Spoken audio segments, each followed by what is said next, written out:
ఈ మధ్యన పెళ్లి సంబంధాల కోసం చాలామంది మ్యారేజ్ బ్యూరోలకు వెళ్ళి వేలలో డబ్బులు కడుతూ ఉన్నారు. కానీ వాళ్ళు అన్నీ కూడా అబద్ధాలే చెప్తారు.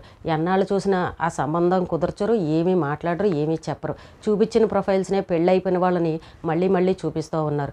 ఎప్పుడైనా సరే మీరు సంబంధాలు చూసుకునేటప్పుడు మీరే డైరెక్ట్గా మాట్లాడుకోండి. అమ్మాయి తల్లిదండ్రులతో అయినా అబ్బాయి తల్లిదండ్రులతో అయినా డైరెక్ట్గా మాట్లాడుకోండి. మధ్యలో బ్రోకర్లను పెట్టారు అని అంటే మీ డబ్బు తినేస్తారు తప్ప వాళ్ళు చెప్పే దాంట్లో ఏది కూడా నిజాలనేవి ఉండవు. ఒకరినొకరు ప్రతిదీ కూడా ఎంక్వైరీ చేసుకున్న తర్వాతే పెళ్లి చేసుకోవాలి. దాన్ని తప్పు పట్టకూడదు. కానీ అక్కడ మాట్లాడే విధానం, మాట్లాడే పద్ధతులు అనేవి కొన్ని జాగ్రత్తగా చూసుకోండి. మీరు ఫోన్ చేసి మీరు కట్నం ఎంత ఇస్తారని అడిగి వెంటనే ఫోన్లు పెట్టేయడం, వాళ్ళు చెప్పింది నచ్చకపోతే ఇంకే సమాధానం చెప్పకపోవడం, ఇలాంటి తప్పులు చేయకండి. మీరు డబ్బు మనుషులని అనుకుంటారు. ఎప్పుడైనా సరే అమ్మాయి నచ్చి మీకు వాళ్ళ ప్రొఫైల్ అది నచ్చిందని అంటే ఫోన్ చేసి మాట్లాడి డైరెక్ట్గా వాళ్ళ ఇంటికి వెళ్ళి చక్కగా అన్నీ చూసుకుని మాట్లాడి చేసుకోండి. కాబట్టి ఒక ఆడపిల్లని మీ ఇంటికి ఇస్తున్నారు అని అన్నప్పుడు వాళ్ళకు కూడా అన్నీ తెలుసుకోవాలన్న ఆశ ఉంటుంది. ఈ మధ్యలో ఉన్న బ్రోకర్లను మాత్రం ఎవరూ నమ్మకండి.